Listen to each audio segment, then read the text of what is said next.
warahmatullahi wabarakatuh. Perkenalkan, nama saya Aulina Nusyabani, mahasiswi semester 1 jurusan Psikologi dengan NIM 200401110156 Universitas Islam Negeri Maulana Malik Ibrahim Malang. Nah, pada wawancara kali ini saya mengangkat tema implementasi Pancasila pada suatu orda. Dan saya akan mewawancarai ketua dari orda kali ini, yaitu Orda Papikama. Mari kita simak wawancara berikut. Assalamualaikum warahmatullahi wabarakatuh. Waalaikumsalam warahmatullahi wabarakatuh. Nah, di sini saya sudah ditemani dengan Kak Royan yang menjadi narasumber saya kali ini. Silakan memperkenalkan diri dulu, Kak. Oke, baik. Bismillahirrahmanirrahim. Assalamualaikum warahmatullahi wabarakatuh. Waalaikumsalam.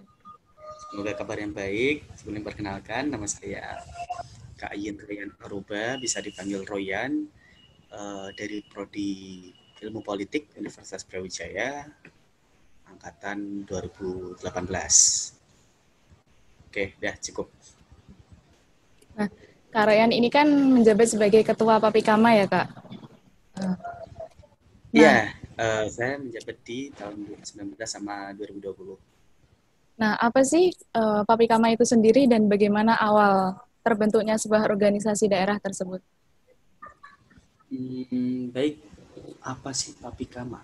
Papikama kalau secara singkatan, Papikama adalah Putra-Putri Kartini Jepara Malang. Jadi kita adalah organisasi kekeluargaan, berangkat dari rasa senasib dan juga seperantauan. Jadi kita adalah kumpulan mahasiswa-mahasiswa Jepara yang sedang menuntut ilmu di Kota Malang. Jadi kita tersebar dari UB, UIN, Unisma, UMN, Polinema, Poltekkes, kita tersebar di kampus-kampus tersebut. Nah, jadi berangkat dari rasa senasib dan seperantauan, akhirnya kita kumpul menjadi satu, membentuk sebuah komunitas, membentuk sebuah ikatan keluarga yang kita sebut sebagai Papikama atau Putra-Putri Kartini Jepara Malang. Seperti itu. Nah, kalau berarti kan itu sebuah organisasi daerah yang isinya itu berasal dari anak-anak yang berasal di tempat yang sama gitu kan, Kak? Seperti itu. Nah, kalau menurut Kakak itu organisasi tersebut itu berjalan nggak sih dengan pengamalan nilai-nilai luhur Pancasila dan contohnya itu seperti apa? Pengamalan nilai-nilai Pancasila. Kalau bisa dikatakan kita sejalan horizontal dengan penanaman nilai-nilai Pancasila. Karena coba kita bedah satu-satu. Yang pertama, sila pertama adalah ketuhanan yang Maha Esa. Di Papikama sendiri, alhamdulillah kita anggota sekarang yang aktif terdaftar ada sekitar 100. Nah, di dalam 100-an lebih, 120-an. Nah, di dalam anggota itu kita bukan hanya dari satu agama, tapi ada beberapa mahasiswa atau anggota yang beragama Kristen. Nah, mungkin kalau di Papikama UIN, Aulina nggak bakal menemukan anggota yang Kristen. Ini bisa ditemukan di UB, ada anggota dari anak UB yang Kristen. Jadi penanaman nilai Pancasila pertama yaitu ketuhanan. Biasanya kalau Natal kita ngucapin ke dia. Itu yang pertama. Yang kedua, ketuhanan kemanusiaan yang adil dan beradab. Kita selalu, insya Allah akan selalu memanusiakan manusia ya. Karena kita sebagai keluarga bukan organisasi yang berorientasi pada proker dan sebagainya, tapi kita berorientasi pada kekeluargaan. Jadi kita akan selalu memanusiakan manusia. Itu penanaman sila yang kedua. Terbukti dari proker-proker yang selalu kita laksanakan adalah proker-proker yang mempererat kekeluargaan. Salah satunya ya diskusi santai dengan ngopi bareng.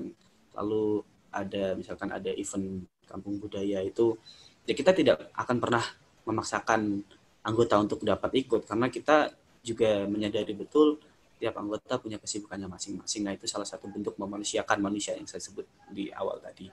Lalu poin ketiga yaitu Persatuan Indonesia. Nah, Persatuan Indonesia, oke. Papikama sendiri udah turut andil dalam mengamalkan sila yang ketiga yaitu Persatuan Indonesia. Karena apa? Karena kita ikut berpartisipasi dalam event-event yang diadakan kampus. Jadi kalau di UB ada namanya Kampung Budaya UB. Di UIN kalau nggak salah namanya juga Kampung Budaya. Di UM namanya Venus, Festival Nusantara. Nah, dengan kita berkontribusi dalam festival budaya, dalam artian lain kita juga ikut mengamalkan sila yang ketiga, yaitu persatuan Indonesia, karena kita di sana bersatu dengan budaya-budaya yang lain. Kita membaur menjadi satu, berkontribusi menjadi salah satu bagian dari terselenggaranya acara itu, yang tidak lain kita mempersatukan Indonesia dalam forum tersebut.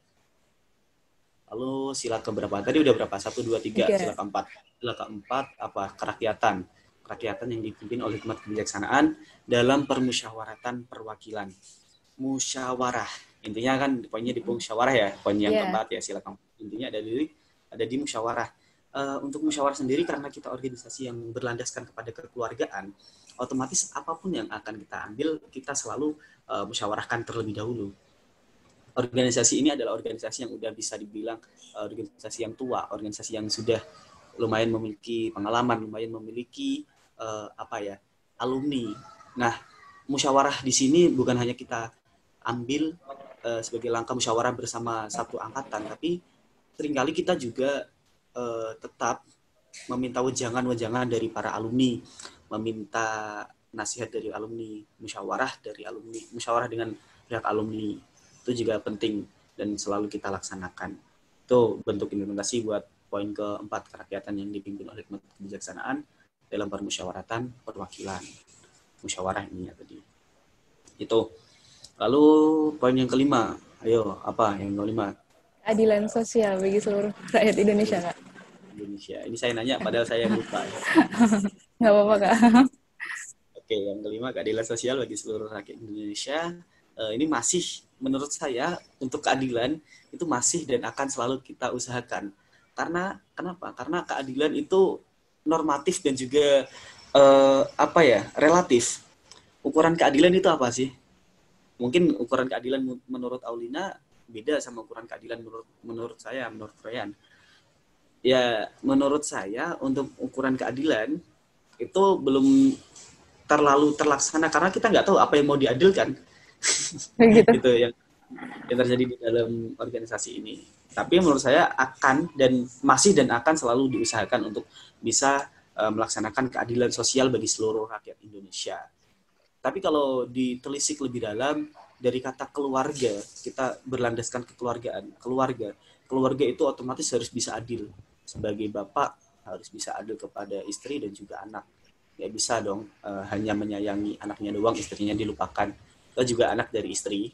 Nah, jadi otomatis secara tidak itu udah melaksanakan sistem keadilan sosial. Tapi di sini bukan bagi seluruh rakyat Indonesia, tapi bagi seluruh anggota keluarga. Seperti itu. Mungkin itu sih 5 poin ya, udah ya. Ya. Oke.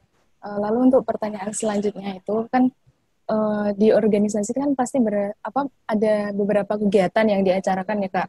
Nah, kalau dalam kondisi pandemi seperti ini tuh masih ada nggak sih yang terjalankan demi pemenuhan hak para anggota tanpa mengabaikan kewajiban dari pemerintah atau aturan dari pemerintah saat ini? Protokol kesehatan gitu ya.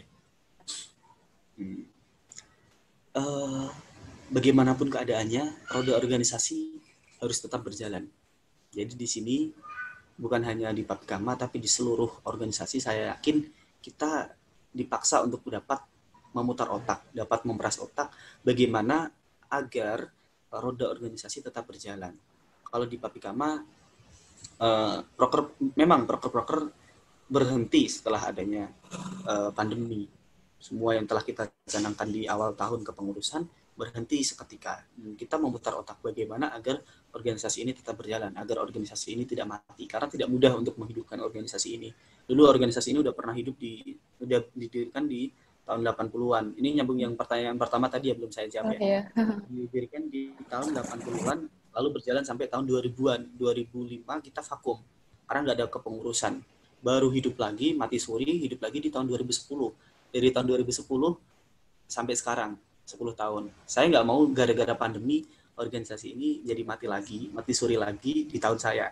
Jadi nanti bakal terkesan di tahun-tahun selanjutnya bakal selalu terkenang. Jadi mau nggak mau saya harus mengadakan event, mengadakan acara, mengadakan kegiatan agar area-area itu tetap kumpul, tetap ada proses di dalamnya.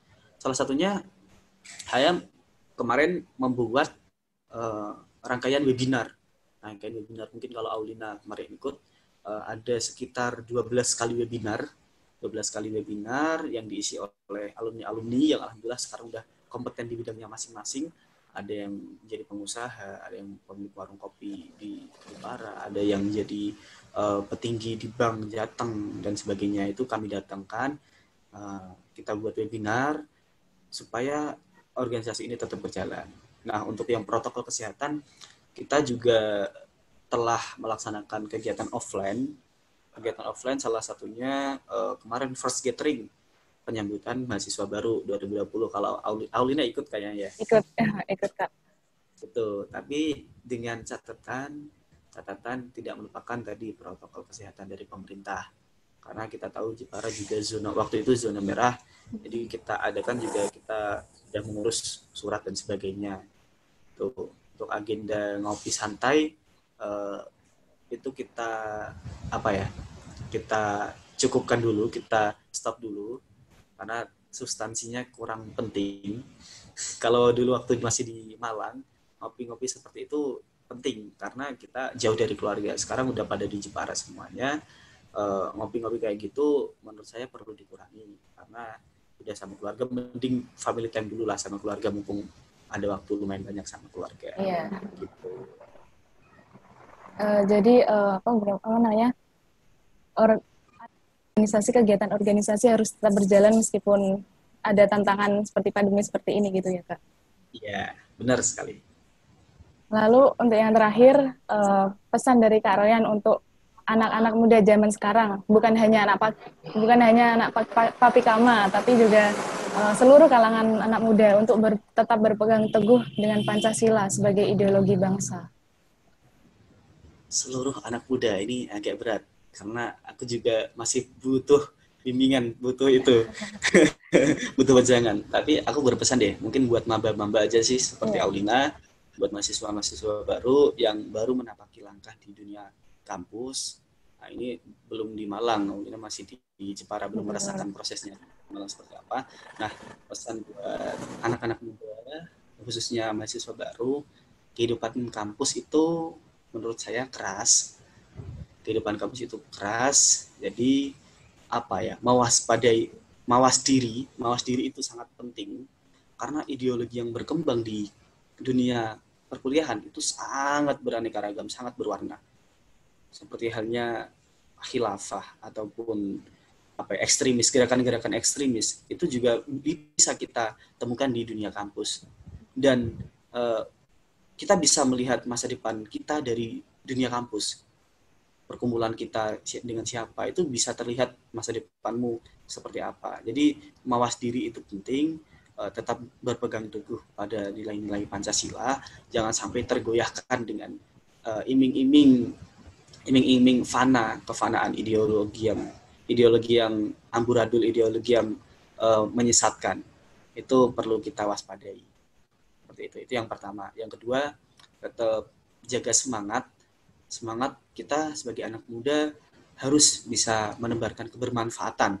Seminimal-minimalnya adalah buat diri kita sendiri dan buat sekitar kita. Nah, dan juga buat daerah kita. Ini yang ketiga yaitu setelah kita semangat untuk dapat menebar kebermanfaatan, kita harus bisa membawa perubahan setidaknya buat daerah kita. Jadi setelah kita semua lulus, setelah berkelana mencari ilmu, kita bisa mencari ilmu, kita harus bisa mencari channel kenalan, mencari relasi. Setelah itu kita harus bisa membangun daerah kita sendiri. Jangan lupakan Jepara ya. Setelah kita bisa sukses di perantauan, harus balik lagi ke daerah asal, sukseskan Jeparamu, sukseskan daerahmu, sukseskan tempat kelahiranmu. Itu sih pesan buat anak-anak muda. Biar nggak terlena aja. Nyaman di Malang, nggak mau balik, cari kerja di Malang, sekalian tinggal di Malang, cari jodoh juga di Malang. Itu yang repot. Gitu. Nah, sekian ngobrol santai dengan Kak Royan. Siap. Semangat ya Ulina ya. Ya, siap Kak. Nah, tadi merupakan wawancara singkat mengenai pengamalan nilai Pancasila pada salah satu organisasi daerah, di mana nilai-nilai luhur Pancasila itu harus tetap diamalkan meskipun dalam kondisi pandemi seperti ini. Sekian dari saya, kurang lebihnya mohon maaf. Wassalamualaikum warahmatullahi wabarakatuh.